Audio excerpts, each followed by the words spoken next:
Hi everyone, my name is Kevin Kotz and I'll be your instructor for this class. I thought what I would do is take you through the syllabus today. I'm not going to read every single point, but I thought it might be good for me to point out some of the more important parts. Of course, if you have any questions, you can certainly send me an email, put a comment in the discussion board in Canvas, or certainly meet with me at over Zoom. Okay, so what you can see here on the screen is the syllabus. So at the top, I've given the dates of when we start, June 5th, and our last day of class is the 28th, and of course, then we have a final exam week. So on the syllabus, I give you my email. Now, my office hour is in the SA building, 1500. There is a GE office, and I will give you directions if you'd like to come and see me in my office. I give you my office phone number, but I just want to let you know I'm not in that much this summer. Always better to send me an email. And then, of course, I have student hours where I will be there in Zoom, which you'll be able to find through Canvas. And that's Wednesdays 1 to 2. And of course, you can also set up another time to meet with me.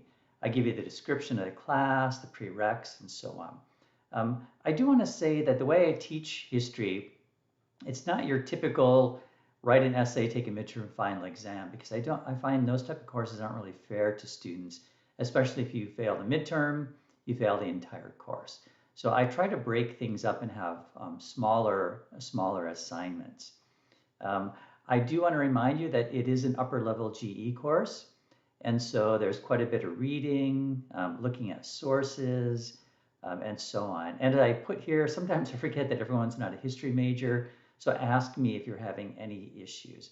And of course, this is a summer course, so we only have 8 weeks. We would normally have 15.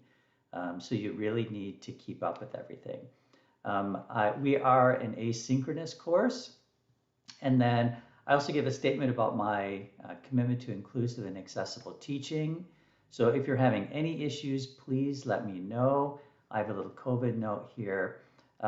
I also give learning outcomes, and you'll find these on every syllabus. They are really important to look at. I know people just sort of skim over them, but these are a list of things that you should be able to do when you finish the class. So for example, the first one, you should be able to discuss Greek history from the pre-Mycenaean era through its destruction. You should be able to, like number 4, use digital tools to create scholarship and investigate Greek history, and so on. And because it's an upper division humanities course, they have their own learning outcomes, which are built into the course. And then there's also requirements. So for example, and I say this because, as I mentioned, I'm the director of general education. There are 3 things that upper division C courses have to have, and it's advanced writing. So you have to write at least 4,000 words. You need to have some type of oral communication done, and then collaborate with your peers. And as I say here, they look separate, but they're not. And I've provided you what's called an alignment map, so you can see how everything connects. So we are an online asynchronous course. It's not self-paced. The folders will open usually a week before, and so you really need to keep up. And then I give you the etiquette, getting down to the required books. So I have 2 required books. They shouldn't cost you more than $20 total. So Ancient Greece from Prehistoric to the Hellenistic Times, and then the Penguin Historical Atlas of Ancient Greece. Both are really good books. I give a link here to primary texts. Now, if you haven't taken a history course, a primary text is something written in the ancient world. In our case, usually in ancient Greece, although you do have Romans writing about what happened in ancient Greece, but those are still primary texts. Sometimes I give you scholarly articles to read. And you can find these in the library database, and I have a video on how to do that in case you haven't done that. There is a recommended text, but again, not required. I'm not going to take anything out of that recommended book, so you don't need to buy it. It's just an extra book in case you're really interested in Greek archaeology. Okay, I give you the grading scale here. Now, I do not do my courses based on points. I do them on weighted grades. So these are percentages, and I'll talk about that when I show you the assignments. So here's the late policy and complete policy. If you have any issues, who you can contact. And then I get down to the assignments. So this is where I mentioned that course the grades are weighted. So for example, you need to take a syllabus quiz in the first week. This is worth 1% of your entire grade. So you might get an A, it might be worth 1,000 points, but it's only worth 1%. And what that means is if you don't take it, the highest grade you can get is a 99 in the class, which is an A. And then there's a discussion board to introduce yourself.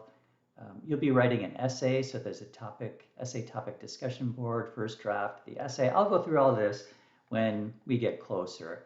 And then you'll take 3 quizzes. So there's no midterm and there's no final exam. And then you can see here, there's a large digital history project you'll be doing, which is worth almost half your grade. Now I do break it up. So we'll be working on a Google map of ancient Greece, and each of you will be contributing 3 archaeological sites to this map. And then I'm not going to go through the directions here. You can read these on the syllabus, and I will go through them when we get closer to this particular assignment. But there's going to be 5 geographical areas, and then I will assign people to these teams. So for example, team 1, you're going to be working on the area around Athens, and so on. And then what you're going to do is put points or pins on the map. They'll need to be color-coded, and then you're going to describe the archaeological site. Now, as another part of this assignment, you will be, let me skip this, you'll be writing these short archaeological essays. And this will be describing your particular site. And again, I will go through all this. So you will also have a team website. So as a team, you'll be deciding how it looks like, and you can figure out your own photo. Remember, the course is on ancient Greece, so it should be something related to that. And then each of you will have a sub-page where you will copy and paste most of your work, so these archaeological essays. At the end of the course, I want you to make a video on an individual site. So this will be for pin or point number 3. And then the final project will be to talk about your research essay. So I want a very short video, and then you'll pop that onto the discussion board. And then what I have for the rest of the syllabus is a weekly guide to what we'll be doing. So I won't go through the whole thing, but I'll go through week 1. So at week 1, I talk about what we'll be doing. Course introduction, we'll talk about what is history, how to write an essay, how to create a website, and then we'll get into our first historical time period, which is the pre-Mycenaean Greece and Mycenaean Greece. Now I give you readings. So for example, you need to read Martin chapter 1, and then M is Morcott. I should have put that on there. I think I did at the very top. What it is? Yes, M is Morcott. So that's the atlas.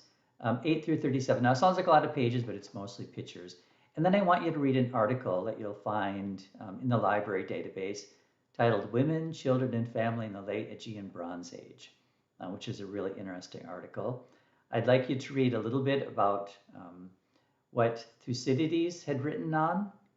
Thucydides was an ancient Greek general involved in a war called the Peloponnesian War, which we'll learn about. Okay, in terms of what you need to do, that's this last column. So by the end of the week, first week, you'll introduce yourself on the discussion board. You'll take a syllabus quiz, and you can use the syllabus to take that. And then I will assign teams, and you'll set up your website and put your team URL on a Google Doc. And I will show you how to do all this. So if you haven't done it before, don't worry about it. We will get through it. And then I have all the rest of the week set up exactly the same. Let me just go down to the bottom. There's some extra information at the bottom. There's a departmental statement, a bit about academic dishonesty, accessibility services, student services, and then a number of other things that the university provides you as a student. Okay, so that's sort of me going through the syllabus. If you have any questions, of course, you can certainly send me an email. And I am pretty fast about getting back to email. I'm usually sitting at my desk every day because my job as the director of GE is a full-time position. So anyway, shoot me an email, ask for an appointment in Zoom, whatever you need to, we can take care of it.